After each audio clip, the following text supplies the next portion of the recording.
오늘 본문에 보면 그렇게 못난이라고 불리는 한 사람이 있습니다. 왜냐하면 사람들이 볼 땐 정말 왜 저렇게 살까? 이렇게 생각될 정도로 바보 같아서 그래요. 이 말은 좀 지나친 말이지만 멍청해요. 자기 애기도 아닌데 애기 뺀 약혼녀를 데리고 왔어요. 그렇잖아요, 그렇죠? 그 여인을 데리고 와서 자기가 겪을 고생이 얼마나 큰지 아는데 못난이에요. 그 여인을 데리고 왔어요. 그리고 얼마나 정성스럽게 보살피는지 그 아내와 그 아이 생각밖에는 안 해요. 어떻게 그렇게 살 수 있었을까? 또 왜 그렇게 살아야 했을까? 그것이 바로 오늘 본문이 가르쳐주고 있는 메시지이죠. 우리 먼저 13절에서부터 15절 말씀까지 같이 한번 함께 읽도록 하겠습니다.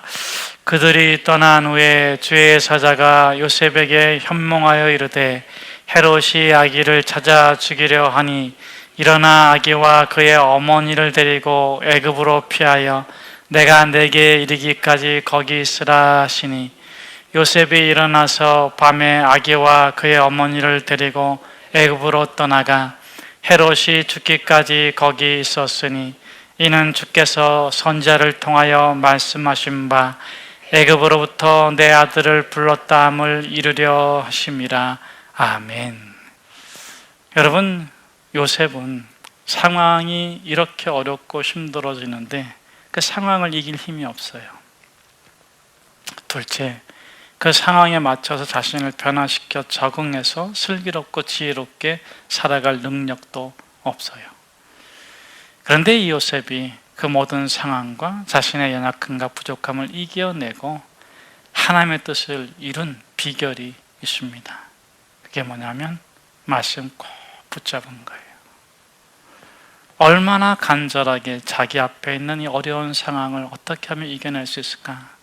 하나님 도와주세요. 하나님 도와주세요. 하나님 도와주세요 했더니 하나님이 어디서도 나와요? 꿈에서도 나와요. 꿈에 계속 꿈이야. 자나깨나 이 어려움을 어떻게 하나님 이겨낼 수 있겠습니까? 저는 포기하고 싶지 않아요. 하나님의 뜻이 꼭 이루어졌으면 좋겠어요. 그렇게 말씀을 딱 붙잡았더니 하나님께서 꿈에서 나타나셔서 말씀해 주세요. 여러분 이런 경험 해보신 적 있어요? 말씀을 딱 붙잡고 있었더니 애굽에 갔다가 돌아왔는데 그것이 이미 600년 전에 기록된 호세아서를 통해 기록된 내 아들을 애굽에서 불렀다 함을 이루려 함이라. 요셉이 한 건 말씀을 딱 붙잡고 하루하루 정말 믿음으로 살려고 기도하고 애쓰고 노력한 것밖에 없는데 말씀이 그 요셉에게 이루어진 거예요.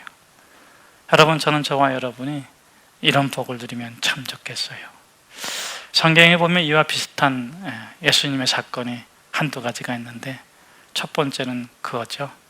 베드로가 디베레호스가에서 고기를 잡았는데 밤새 잡았는데 한 마리도 못 잡았어요. 한 마리도. 자존심을 건들면 살인을 일으키는 베드로. 여러분 중에서도 그런 분 있으면 손 들어보세요. 제가 볼 때는 여자분보다는 남자분 중에 더 많을 것 같은데 다른 건 다 괜찮아. 뭐 건드려도 괜찮아. 내 자존심 건드리는 거는 아주 가만 안 둬. 이런 사람들이 있어요. 근데 그 사람들이 유별난 게 아니라 그 사람은 그거가 중요한 거예요. 나는 또 다른 거 건드리면 또 가만 안 둘 거예요. 그런 게 있죠. 근데 베드로는 자존심맨. 아주 그냥 한 마리도 못 잡고 그냥 호수에 있는데도 밤새 잡고 그냥 아침에 근무를 정리하고 있는데도 아주 딱 누가 와가지고 고기 많이 못 잡았네요. 그러면 이런 날도 있는 거지. 당신은 일이나 잘해. 뭐 이런 정도로 막 했을 것 같아. 예수님께서 그런 베테랑 베드로에게 잔뼈가 굵은 베드로에게 베드로야 깊은 곳에 그물을 던져봐. 참 그날은 이상해요. 다른 날 같았으면 자존심이 허락을 안 할 텐데 참 그날은 이상해요. 무엇 때문에 했나? 주여, 깊은 곳에 그물은 없지, 고기가 없는 거 알지만 무엇에 의지해서? 무엇에 의지해서? 아멘. 주의 말씀에 의지해서 그물을 내리겠습니다 했더니 그물이 그냥 한가득. 여러분, 그렇게 말씀에 의지해서 말씀을 붙잡았더니 말씀이 베드로를 탁 잡아줬어요. 근데 말씀이 베드로를 탁 잡아줬을 때 베드로가 깨닫게 된 게 자기 자신을 깨달았는데, 깨달은 자기 자신이 어때요? 주님, 나를 떠나세요. 나는 죄인입니다. 사실은 많은 사람들이 그것 때문에 자존심 못 내려놓고 그것 때문에 예수를 못 믿는 거예요. 진리를 만나면 자기가 중요시 여기는 것, 자기가 모든 걸 다 쏟아내는 그 자존심을 딱 내려놓으면 자기 아무것도 아니거든요. 그렇게 되는 게 두려운 거예요. 자신이 중요시 여기는 것을 잃어버리면 자기가 아무것도 아니라는 것이 두려운 거예요. 그렇게 되고 싶지 않아서. 그런데 예수님께서 놀라운 말씀을 합니다. 너가 장차 사람 낚는 어부가 될 것이다. 도무지 베드로는 그런 자격이 없습니다. 그럴 자질도 없고 그런 능력도 없고 그런 지혜도 없는데 베드로가 잘한 게 있어요. 그걸 탁 붙잡았어요. 그 다음부터 베드로의 자존심이 어떻게 작동되냐면 말씀 놓지 않는 거. 그래가지고 예수님께서 잡히시기 전날 밤에 너 나 버리고 도망갈 거야 했더니 아니요, 그럴 수 없습니다. 내 자존심으로 당신 딱 붙잡고 있는데 그랬잖아요. 근데 결국 예수님 버리고 도망갔어요. 그런데 여러분, 괜찮아요. 왜냐하면 말씀이 베드로를 잡고 있으니까. 여러분, 우리가 하나님 믿는 게 아니에요. 하나님이 우리를 믿는 거예요. 믿어주시고 믿음의 사람으로 성장시켜 주시고. 여러분, 우리가 기적을 일으키는 게 아니에요. 하나님 우리를 기적을 일으키는 사람으로 축복해 주시는 거예요. 두 번째 사건은 역시 처음인데, 가나 혼인잔치 때 포도주가 떨어졌어요. 그때 어머니가 부탁하잖아요. 포도주가 떨어졌다. 여자요. 그게 나와 무슨 상관이 있습니까? 아직 내 때가 이르지 아니했습니다. 그런데도 엄마의 파워라는 게 참 대단하죠. 엄마는 아들을 다 알고 있어. 할렐루야. 그래가지고 하인들한테 그저 그 사람이 하는 말대로 한번 해줘.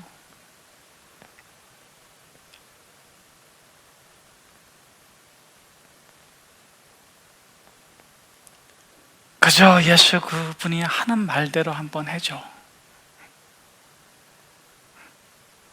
네 하인들이 뭐 때문에 물을 떠다가 포도주를 줬을까? 예수님에 대한 믿음이 있었을까?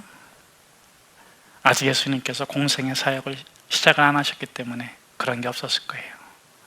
그런데 그 여인에 대한 애틋함, 남편을 홀로 떠나보내고 홀로 남아서 자식들을 그렇게 자기 몸을 아끼지 않고 자기 모든 걸 내어주면서 키웠던 그 여인의 삶을 알기 때문에, 그래, 뭐 우리가 하인으로 살면서 이런 고생 저런 고생 해봤는데 속는 셈 치고 한번 하자.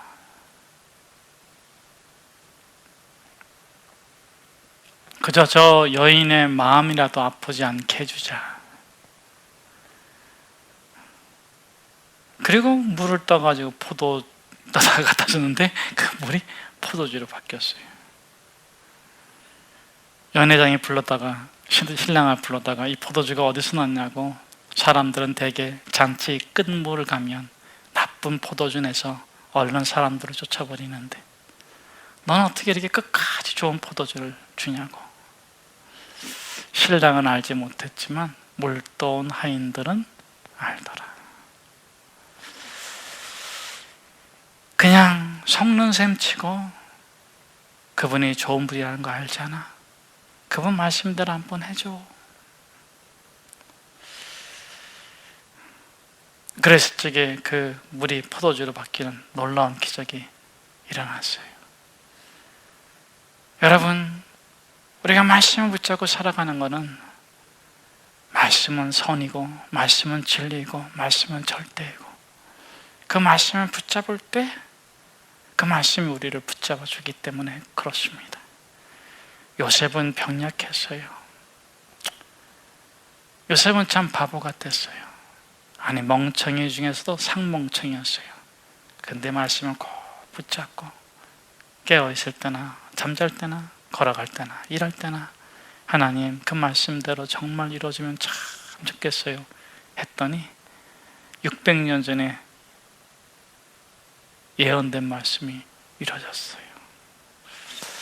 여러분, 하나님은 600년이 지나도 안 잊어버려요. 당신에게 한 말 꼭 이뤄주실 거예요. 그 말씀을 꼭 붙잡으시기를 축복합니다. 우리 16절 말씀에서 18절 말씀 우리 같이 한번 함께 읽겠습니다. 이에 헤롯이 박사들에게 속은 줄 알고 심히 노하여 사람을 보내어 베들레헴과 그 모든 지경 안에 있는 산의 아이를 박사들에게 자세히 알아본 그때를 기준하여 2살부터 그 아래로 다 죽이니, 이에 선지자 예레미야를 통하여 말씀하신 바 라마에서 슬퍼하며 크게 통곡하는 소리가 들리니 라헬이 그 자식을 위하여 애곡하는 것이라. 그가 자식이 없었으므로 위로받기를 거절하였도다 함이 이루어졌느니라. 아멘. 꼭 이렇게 해야 했을까? 두 대상에게 묻고 싶어요. 이 본문을 읽으면서. 첫째는 하나님께. 하나님 꼭 이렇게 해야 했어요. 600년 전에 하신 말씀을 완성하려고 꼭 이렇게 하셔야만 했어요. 이걸 묻고 싶고, 두 번째로는 헤롯한테도 묻고 싶어요. 야, 너 꼭 이렇게 해야만 했냐?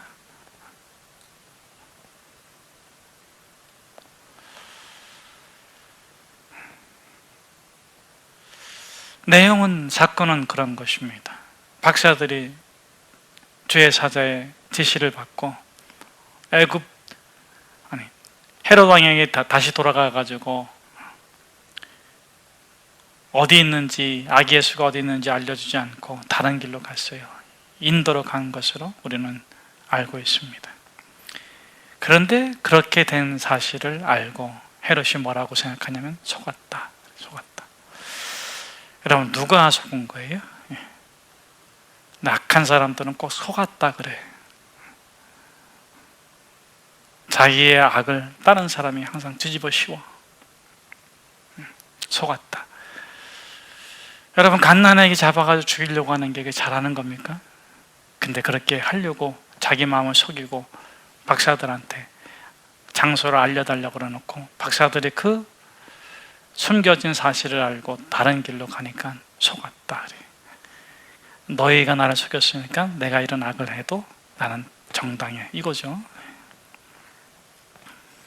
그런데 정말 이 대헤롯이 무시무시하게도 자세히 알아보고 2살 미만의 애들을 다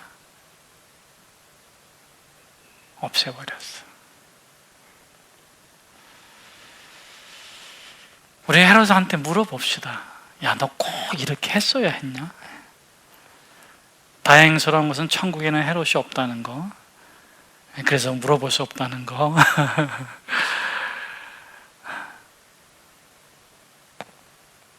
지옥과 천국은 큰 간격이 있어서 오고 갈 수 없다는 거. 그런데 그냥 한번 물어봅시다. 야, 너 꼭 이렇게 했어야만 했냐? 자, 그 물음을 우리 자신에게 한번 던져봅시다. 내가 꼭 그렇게 했어야만 했나? 하는 게 우리 자신에게는 어떤 것들이 있습니까? 자, 여기서 포인트는 뭡니까? 하나님이 허락한 권세를 가지고 너가 꼭 그렇게 했어야 했냐 이거죠. 세상의 권세도 하나님께서 허락하신 거예요. 로마서 13장의 말씀처럼. 허락지 아니하시면 그 권세가 없는데 왜 헤롯이 어린아이를 그렇게 살아야 했을까? 꼭 그렇게 해야 했을까? 왜 하나님 꼭 그렇게 하도록 허락하셔야 했어요? 여러분, 하나님은 악이 아니십니다. 악을 행하지 않습니다. 그러니까 하나님께서 때로는 악을 허락해줘. 그것을 우리가 다 이론적으로 설명할 수 없지만 정의된 것은 이런 것입니다. 선이 악을 심판하기 때문에 그래요.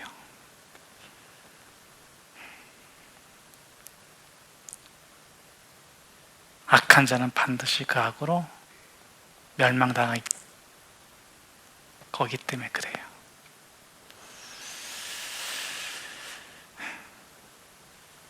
여러분, 우리가 언젠가 심판대 앞에 섰을 때 이런 얘기 들으면 얼마나 좋겠습니까? 착하고 충성된 종아, 내가 너에게 축복하노라. 그런데 만약 우리가 심판대 섰는데 하나님은 안 하실 것 같고 옆에 있던 베드로가 야, 너 꼭 그렇게 했어야 했느냐? 그런 일이 없도록 여러분, 아무리 어렵고 힘들어도 말씀 꼭 붙잡읍시다. 선 한편에 섭시다. 그리고 용서해 주세요. 그 사람의 애를 위해서가 아니라 여러분을 위해서가 아니라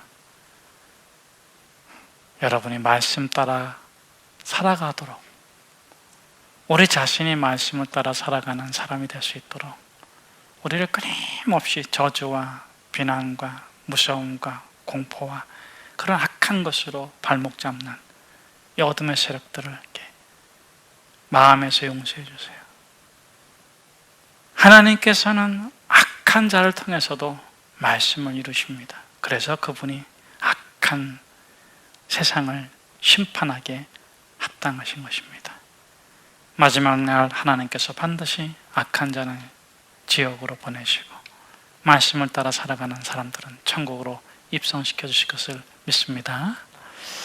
우리 19절에서 23절 말씀 같이 한번 함께 읽도록 하겠습니다. 헤롯이 죽은 후에 주의 사자가 애굽에서 요셉에게 현몽하여 이르되 일어나 아기와 그의 어머니를 데리고 이스라엘 땅으로 가라. 아기의 목숨을 찾던 자들이 죽었느니라 하시니 요셉이 일어나 아기와 그의 어머니를 데리고 이스라엘 땅으로 들어가니라.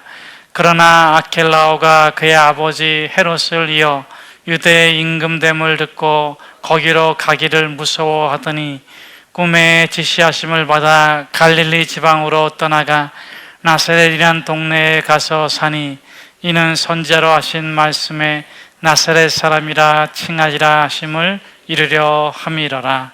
아멘. 여러분, 오늘 본문에서는 이 요셉이 얼마나 말씀을 따라가려고 애쓰는가 하는 것을 볼 수가 있습니다. 그런데 조금 우리가 한 번 더 생각하게 되는 구절이 있습니다. 22절 말씀인데 이렇게 되어 있어요. 그러나 이렇게 되어 있어요. 그러나 아기의 목숨을 노리는 헤롯이 죽었다. 그러니 이스라엘로 가라 그랬어요. 그래서 일어나 그 말씀을 따라 가는데 그 아버지 요셉이 무서워해. 왜 무서워합니까? 악한 놈보다 더 악한 놈이 거길 다스려요.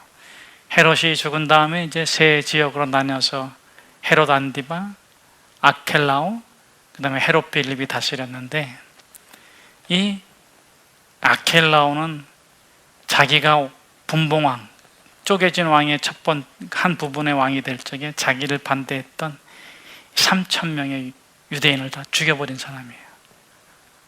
이거 애기도 죽였는데 어른도 다 죽여. 그 놀라운 사실은 어떻게 이런데 계속 그 아들들이 왕이 되는지 모르겠어.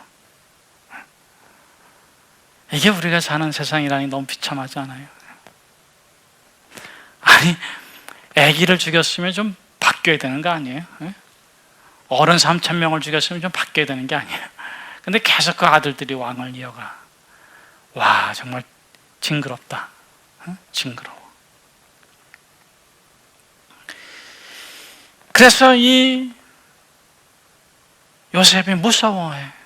그 아켈러가 너무 악한 거예요.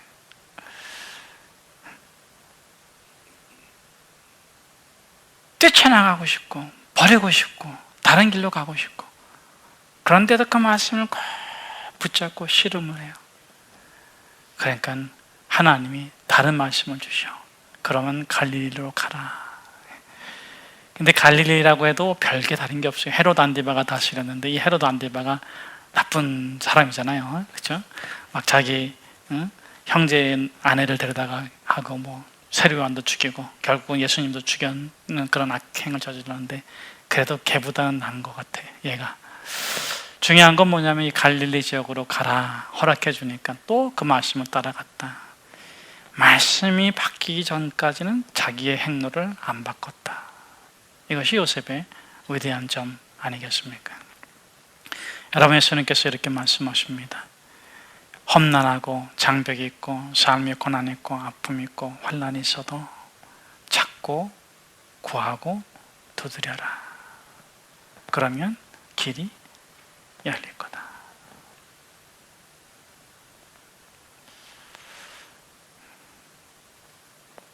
여러분, 길을 바꾸지 마세요. 찾고 구하고 두드리세요. 그러면 주님께서 다른 문을 열어주세요. 여러분, 하나님이 천지를 창조하시고 삶의 원리를 줬어요. 그게 무엇입니까? 구하고 찾고 두드려라. 그럼 반드시 열릴 것이다. 여러분, 세월을 허비하지 맙시다. 하나님께 주신 진리의 길, 참 믿음의 길, 참 사랑의 길, 절대의 길, 그 말씀의 길로 우리가 나갑시다. 때로 이 요셉처럼 상황이 맞고 사람이 맞고 두려움이 막을 때에도 물러서지 말고 찾고 구하고 두드려서 주님이 주시는 진리의 길로, 그 길로만 살아가시는 저와 여러분 되기를 축복합니다.